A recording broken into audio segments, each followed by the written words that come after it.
Hello friends, welcome back to our YouTube channel the smart learner. आज हम लोग discuss करने वाले हैं फिगर्स ऑफ स्पीच के बारे में।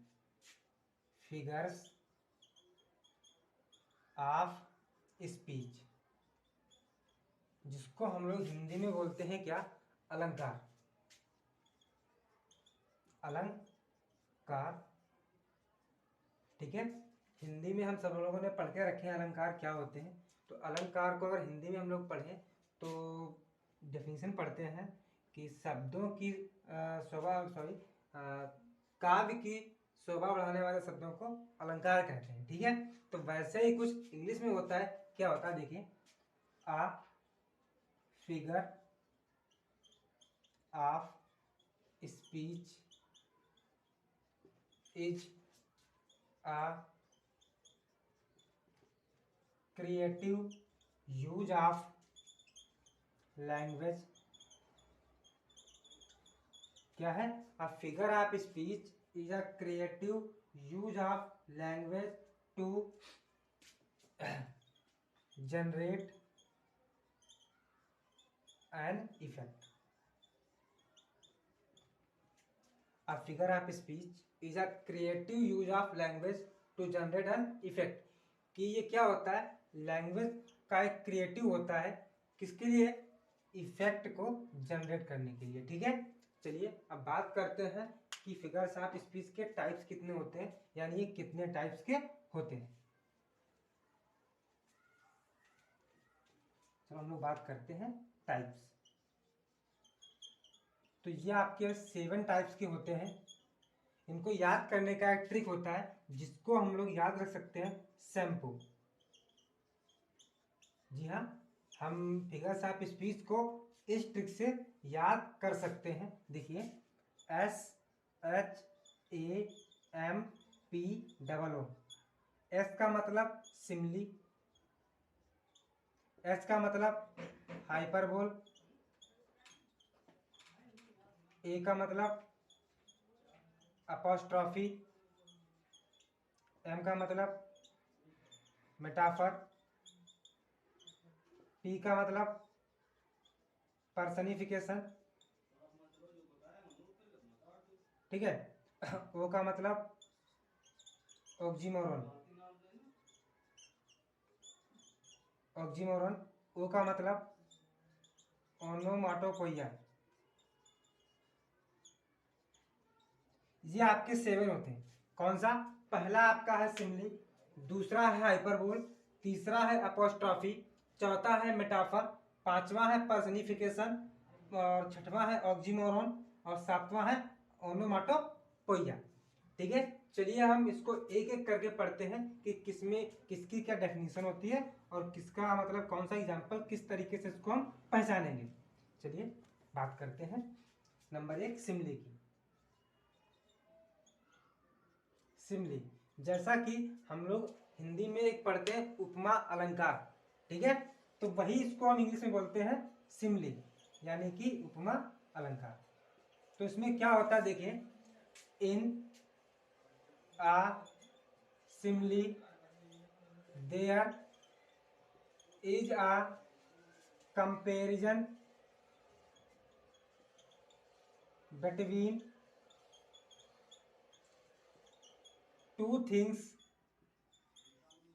Of different kinds. In a simile there is a comparison between two things of different kinds which are common at least at one point, ठीक है। which are common at least at one point. Words like comma as comma so dot as are used. इसमें क्या होता है देखिए, in a simile there is a comparison between two things of different kinds which are common at least at one point, words like as, so, that dot dot as are used. इसमें आपको सबसे बड़ी पहचान ये मिलती है कि इसमें से आपको कोई एक ना एक वर्ड यानी कि ये जरूर मिलेगा, ठीक है। चाहे लाइक मिले या एज मिले या सो मिले या सो डॉट डॉट एज मिले, इनमें से एक जरूर आएगा अगर वो सिमिली का एग्जाम्पल है। इसके कुछ आपके एक्सेप्शंस भी होते हैं यानी कि अपवाद भी होते हैं, वो भी आपको हम बताएंगे। चलिए इसके एग्जाम्पल देखते हैं। जैसे लिखा हमने, life is like a dream, कि जीवन क्या है, जीवन भैया एक स्वप्न की तरह है यानी एक ड्रीम की तरह है। तो देखिए इसमें क्या मिला भैया, लाइक। सिमिली की सबसे बड़ी पहचान यही होती है कि उसमें आपको इनमें से कोई एक वर्ड जरूर मिल जाएगा, ठीक है। दूसरा एग्जांपल देख लेते हैं। Sheela is as beautiful as flower, ये हो गया, ठीक है। Sheela is as beautiful as flower, ठीक है। इसमें भी देखो क्या मिला, एज मिल गया।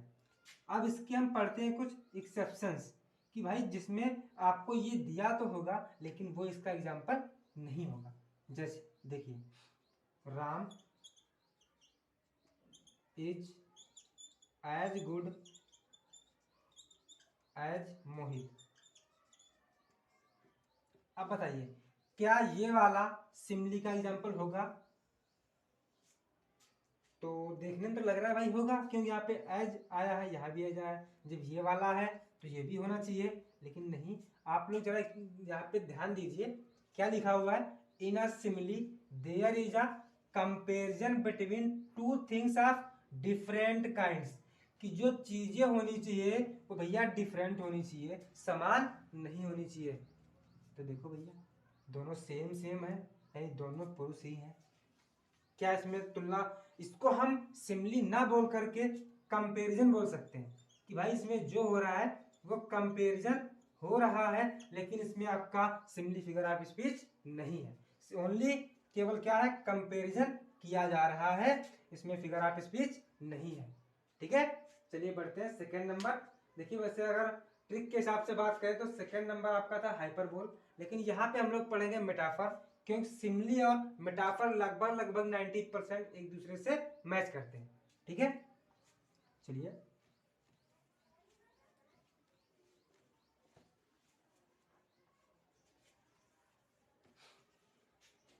हम लोग बात करते हैं मेटाफर की,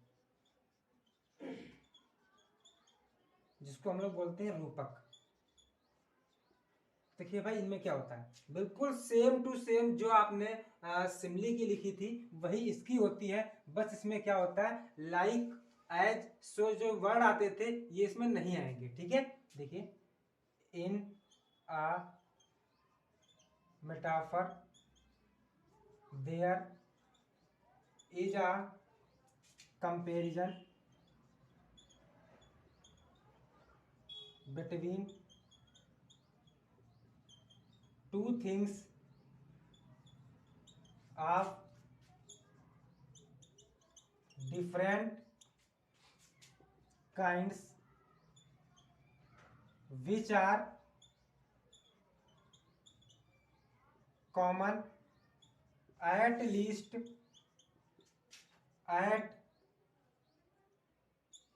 one point, ठीक है। Words like so as, so dot dot dot as are not used. Simile में क्या होता था, यूज किए जाते थे, इसमें यूज नहीं होंगे। देखो ऊपर से लेकर यहां तक बिल्कुल सेम टू सेम आपकी डेफिनेशन है जैसे कि सिमिली की थी। In a metaphor there is a comparison between two things of different kinds which are common at least at one point, words like so as और so dot dot as are not used, ठीक है। चलिए इसके हम लोग example देख लेते हैं। देखिए, लाइफ इज आ स्टेज। या हम लोग बात करें जितने भी एग्जाम्पल आपके सिमिली के होते हैं उनको लगभग हम मेटाफर में लिख सकते हैं। बस उसमें से लाइक जो ये देखिए इसमें होता क्या है, इसमें आपका लाइक, एज, सो और so dot dot as are not use, ये वर्ड जो होते हैं इसमें यूज नहीं किए जाते हैं। ठीक है, इसका दूसरा एग्जाम्पल देख लेते हैं। जैसे Kalidas is the Shakespeare of India. Kalidas is the Shakespeare of India. ये सब क्या है, आपके मेटाफर के एग्जाम्पल्स हैं। ठीक है, चलिए इसके बाद बढ़ते हैं फिगर्स ऑफ स्पीच नंबर तीसरा, जो हम लोग पढ़ने वाले हैं हाइपरबोल, यानी कि third number hyperbole.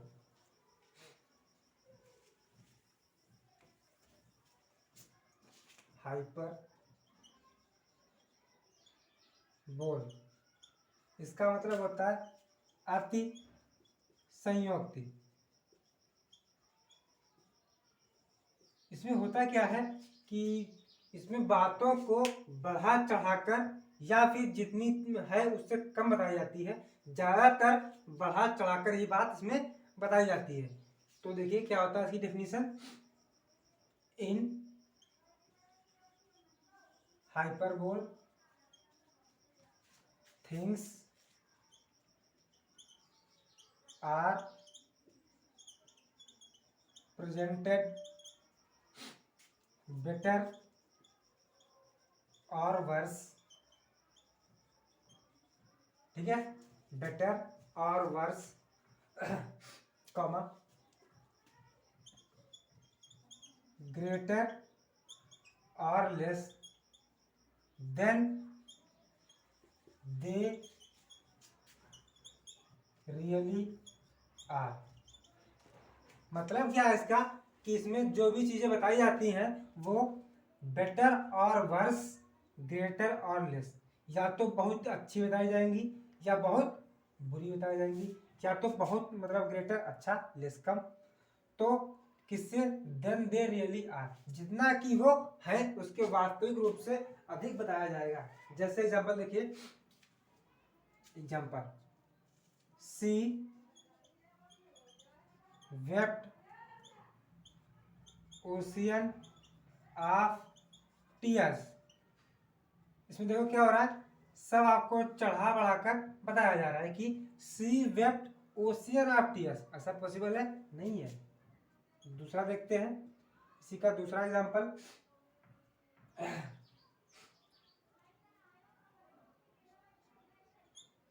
10,000 I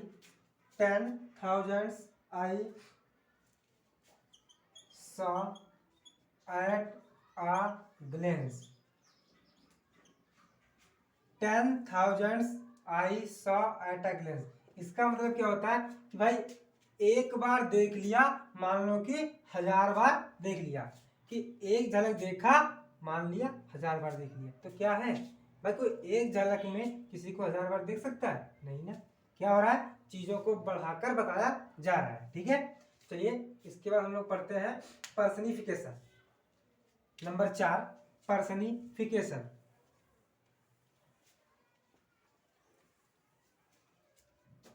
number 4 आपका है पर्सनिफिकेशन। इसका हिंदी में अर्थ होता है मानवीकरण। मानवीकरण इसमें होता क्या है, इसमें आपको लाइफलेस थिंग्स या अब्स्ट्रैक्ट आइडियाज को एक जीवित व्यक्ति के रूप में दिखाया जाता है। ठीक है, तो क्या होता है देखिए, इन personification lifeless things are abstract ideas are addressed as living being। क्या कह रहा है? इन personification lifeless things और abstract ideas are addressed as living being। यहाँ पे addressed या presented बात एक ही है, ठीक है, as living being। कि यहाँ पे होता क्या है कि जो चीजें जीवित नहीं है, जो सिर्फ विचार है, आइडियाज है, उनको भी एक व्यक्ति के रूप में दिखाया जाता है, ठीक है। एग्जाम्पल देखिए इसके, जैसे लव इज ब्लाइंड। क्या मतलब इसका होता है? लव इज ब्लाइंड, प्यार अंधा होता है। तो भाई एक बात बताओ, कोई अंधा होगा तो इसका मतलब वो जीवित होगा। क्या लव जीवित होता है भाई? तो क्या अब्स्ट्रैक्ट क्या है? आइडिया है। तो यानी अब्स्ट्रैक्ट चीज है ये। तो क्या हो रहा है? इसको मानव के रूप में दिखाया जा रहा है। तो क्या है आपका? पर्सनिफिकेशन, ठीक है। दूसरा देखिए, experience is the best teacher. एक बात बताओ, टीचर की बात हो रही है तो टीचर कोई इंसान ही होना चाहिए, लेकिन यहाँ पे क्या कह रहा है? Experience is the best teacher. अनुभव ही सबसे अच्छा अध्यापक होता है। क्या अध्यापक है? तो एक्सपीरियंस क्या है? अब्स्ट्रैक्ट आइडिया है, इसको एक टीचर के रूप में दिखाया जा रहा है। तो क्या है यहाँ पे? पर्सनिफिकेशन। चलिए बढ़ते हैं नंबर 5, अपॉस्ट्रॉफी। क्या पढ़ते हैं? अपॉस्ट्रॉफी।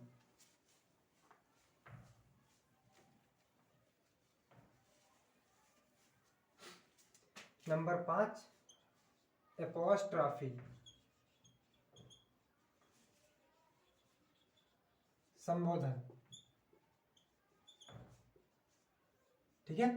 इसमें देखिए क्या होता है, इन अपॉस्ट्रॉफी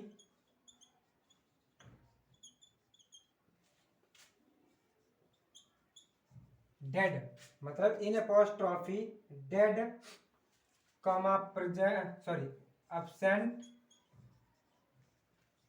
और क्या लिखा? In apostrophe dead comma absent और abstract ideas और abstract ideas are addressed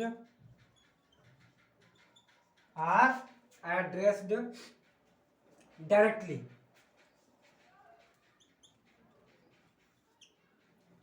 या एंड कर लो, and. In apostrophe dead absent and abstract ideas are addressed directly। इसमें क्या होता है? डेड चीजें, absent चीजें और abstract ideas को हम डायरेक्ट क्या करते हैं? एड्रेस करते हैं। एग्जाम्पल देखिए,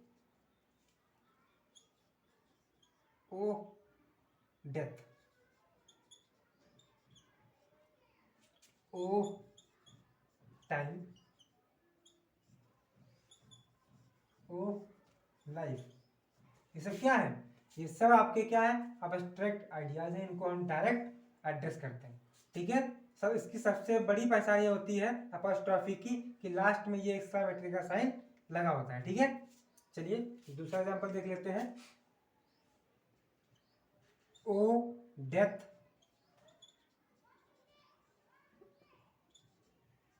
वेयर इज योर स्टिंग। इसका मतलब क्या होता है? O death where is your sting.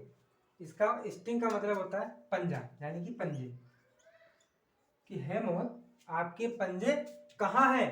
तो देखिए इसमें डेथ को हम क्या कर रहे हैं? डायरेक्ट एड्रेस कर रहे हैं, ठीक है। तो इसमें क्या आपका? अपॉस्ट्रॉफी फिगर ऑफ स्पीच है। चलिए बढ़ते हैं नेक्स्ट, नंबर 6,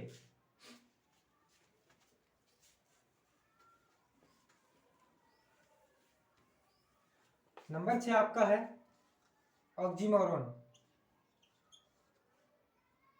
ऑक्सीमोरॉन, इसमें क्या होता है?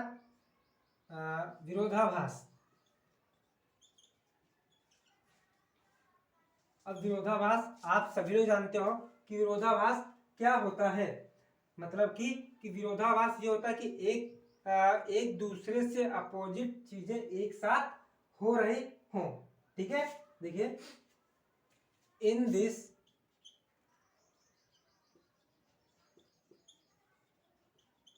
Figure of speech two opposite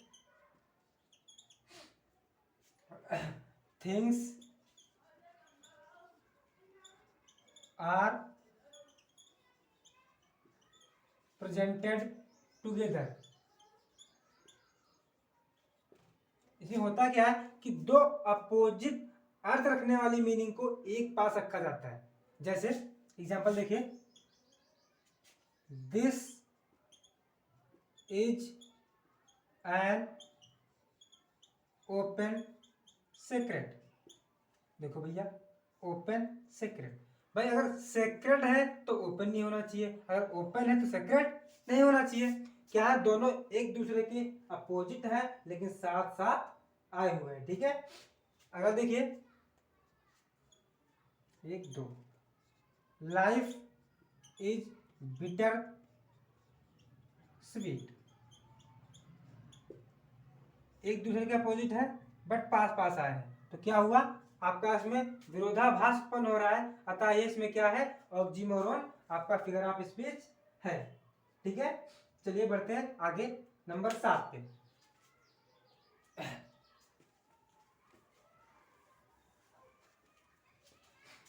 आपका 7 आता है ओनोमाटोपोइया,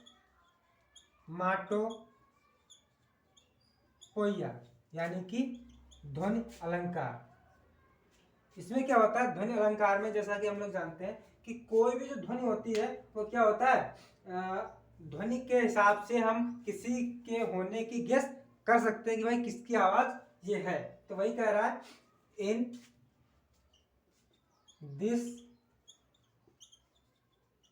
फिगर ऑफ स्पीच साउंड, क्या होता है इसमें, इसमें होता है क्या, इन this figure of speech sound suggest it's meaning. इसमें होता क्या है कि हम साउंड से क्या करते हैं, उसके मीनिंग यानी पता लगाते हैं कि भाई ये किसकी आवाज़ है, यानी जो उसकी जो साउंड होती है वही हमें उसके बारे में बताती है। जैसे एग्जांपल देखिए, द कैट म्यू, क्या हो गया, द कैट म्यू, क्या होता है, बिल्ली क्या करती है, म्यू म्यू करती है, तो द कैट म्यू। दूसरा, द बर्ड्स, चिड़िया क्या करती है, चहकती है, तो द बर्ड्स चार्प। ये क्या है, ये सब आपके ओनोमाटोपोइया के क्या है, एग्जाम्पल्स है। अगला, द स्नैक्स हिस, स्नेक क्या करता है, स्नेक की जो आवाज होती है उसको हम हिस बोलते हैं, पक्षियों के चार्प बोलते हैं, और कैट्स की म्यू बोलते हैं। तो क्या होता है, इसमें जो साउंड्स होती है वही इसकी मीनिंग को सजेस्ट करती है। ठीक है, आई होप आपको ये फिगर्स ऑफ स्पीच समझ में आए होंगे। अगर आप लोगों को वीडियो अच्छी लगी हो तो चैनल को सब्सक्राइब करना ना भूलें।